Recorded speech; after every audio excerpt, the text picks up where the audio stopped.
Paul Roberts here. I'm the editor at Security Ledger, and we're here at the Security of Things Forum talking with Josh Corman, who is one of our keynote speakers today. Josh, you were talking about swimming with sharks, which is your grand analogy for security in the Internet of Everything. Connect the dotted lines for us, make the connection. Sure. I went shark diving last summer with Dave Litchfield, and my boss at the time said, what kind of an idiot gets in the water with an apex predator? And I was doing a risk-reward calculation, and he was kind of right. You know, once we agitated them, they were pretty fierce, and they are the apex predator of their domain. But when I got back to my car, which is a new one, and it booted up the operating system, I realized the Internet of Things means we're running out of dry land, and we're swimming in a sea of technology, and we too have apex predators. So anyone that thinks I'm an idiot to get in the water with sharks doesn't realize what we're doing every day. So I'm not a Luddite. I just think that if everything's a risk-reward or a cost-benefit, that's predicated on the idea that you know what risks you're assuming when we take these obvious advantages.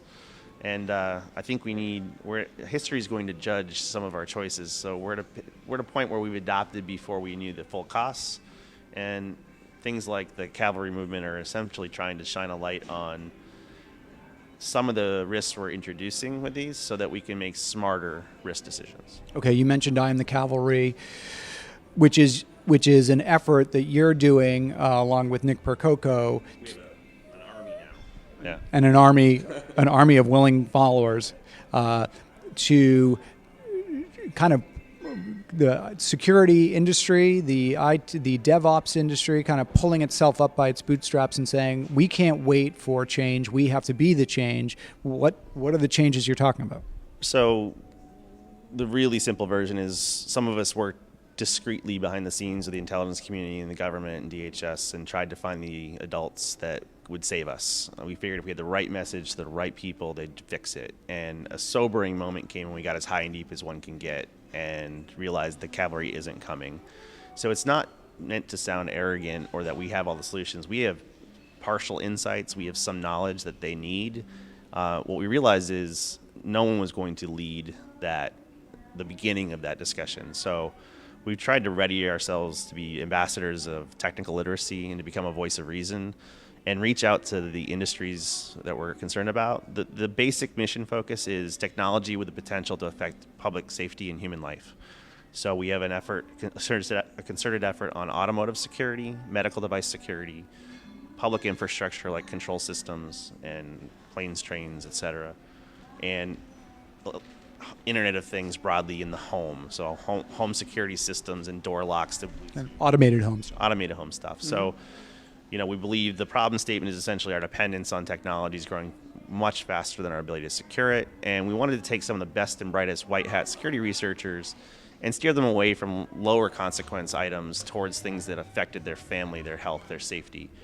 And in parallel with connecting that talent pool, we're finding willing people in those industries who want the help and connecting them with that help. And we've had some successes behind the scenes in automotive and medical, and because this resonated with the mainstream, I'm also even doing public policy work on Capitol Hill, and it's the right time. I think people have tried things like this before. We don't think we're reinventing the wheel.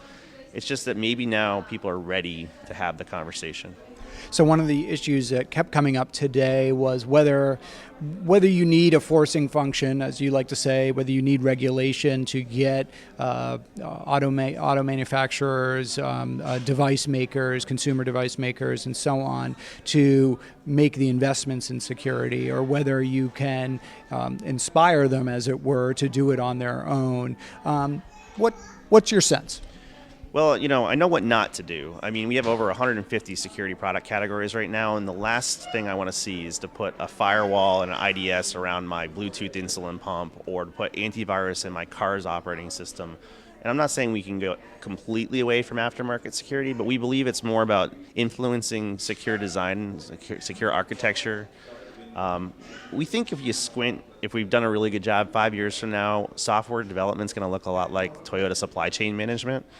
You're going to know the quality of your parts, where they came from. If there's a faulty part, you know exactly where it's affected, and you can issue a recall. A slight jump, but Heartbleed, Dan Gear and I were talking last week about the implications of Heartbleed when you put in the context of the Internet of Things. It's not enough.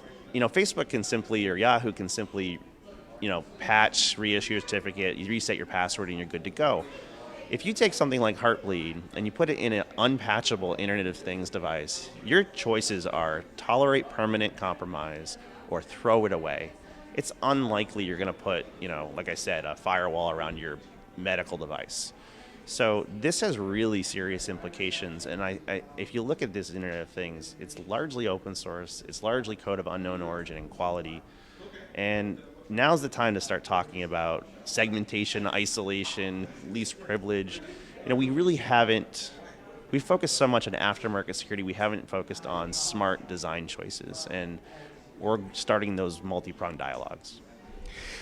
And, this is kind of to Mark Stanislav's point, so many of these new Internet of Things products and product categories are coming up through crowdfunding, crowdsourcing sites like Indiegogo, Kickstarter.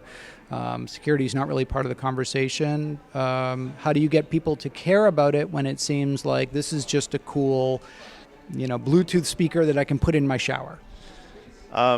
That's a tough problem, and our hats are off to what Build It Securely is doing. We're co-branding with them. We're trying to throw as much help as we can.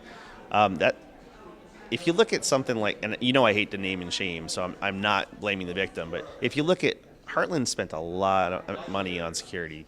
Target spent a lot of money on security. These guys have 2 people with, no cash. They're not going to have the same budget and staff and focus, and they never will. So I think it comes down to, if you outline positive patterns of design principles, they'll introduce less attack surface, less complexity, less moving parts, and hopefully have a stronger initial footing. But it's a really tough problem they're pointing out.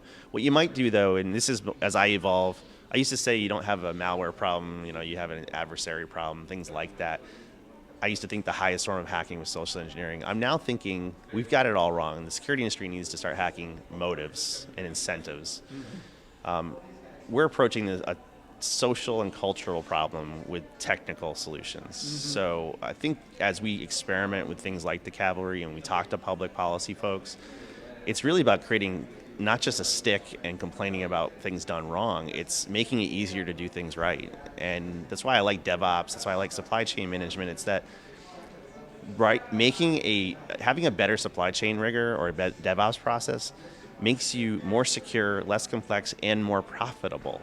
It's not putting security at odds with the business. It's making sure the way you approach developing your products happens to have a byproduct of more defensible characteristics. It's not magic and unicorns and pixie dust. It'll still be hard. But when I find engineers and developers are excellent problem solvers when they know what they're solving for, mm-hmm. and we simply haven't put some of these use cases, abuse cases, or risks into the equation. Mm-hmm. And define the problem. So the biggest gap is an information gap. Josh Corman, thank you so much. Josh Corman is the Chief Technology Officer at Sonatype. And Josh, thank you for your speech today, and thanks for talking to me.